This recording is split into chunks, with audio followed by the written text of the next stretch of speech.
Здравейте, добро утро! Потеглям към едно много дълго очаквано пътешествие до Узбекистан. Очакваме много дълъг полет с прекачвания, но надявам се утре сутринта ще кажа добро утро от Самарканд. До после! Първо кратка спирка в лаунджа в Абу Даби и новото летище. Взели сме си тук по едно джинче с гледчица. Моето приятелче Филипинчето, ето там, който ми прави коктейлчетата. Вече сме си първи дружки. И така си почиваме до следващия полет до Самарканд.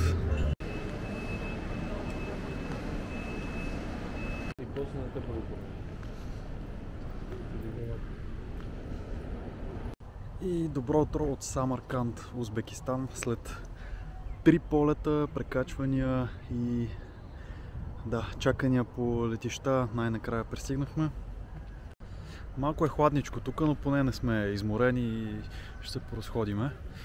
Надявам се, че ще стане малко по-топличко поне след обяда. Сега се разхождаме в един парк и отиваме към основната атракция в града, който е площада Реджистан с различни джамии, мадраси и така нататък.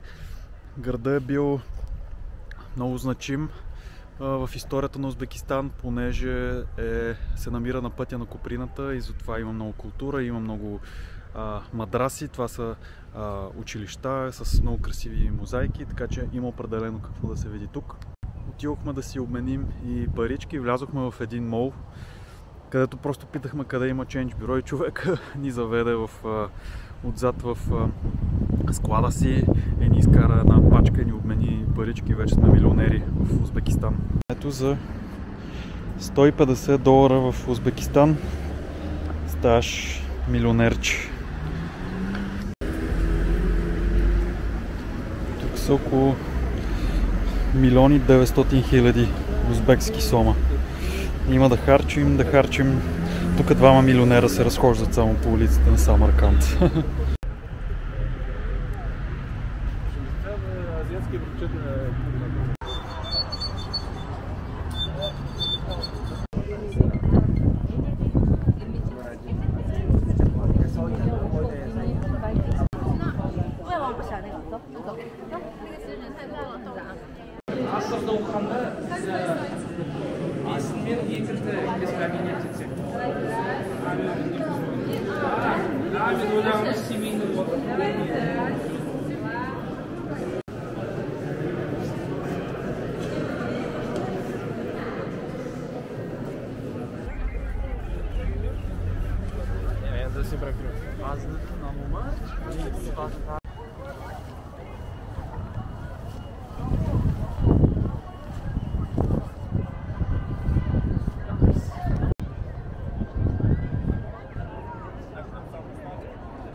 Тук сме на пазара в Самарканд и си взех най-вкусния сок от нар.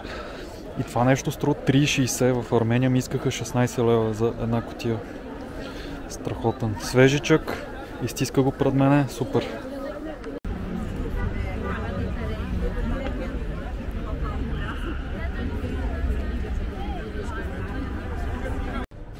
Значи похапнахме си сега доста стабилно.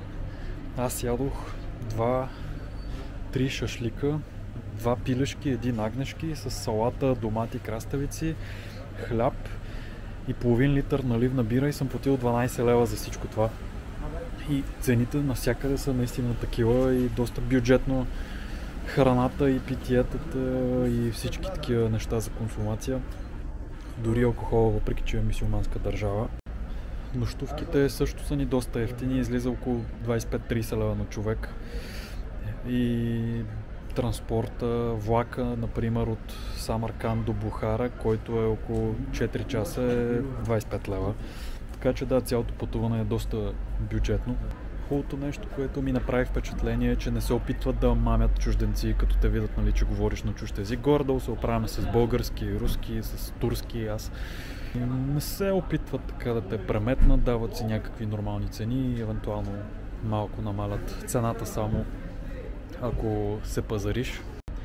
Но това ни е едва първия ден, така че тепърва ще видим какви са цените, какво е отношението на местните в другите градове, но за сега изглежда доста обещаващо.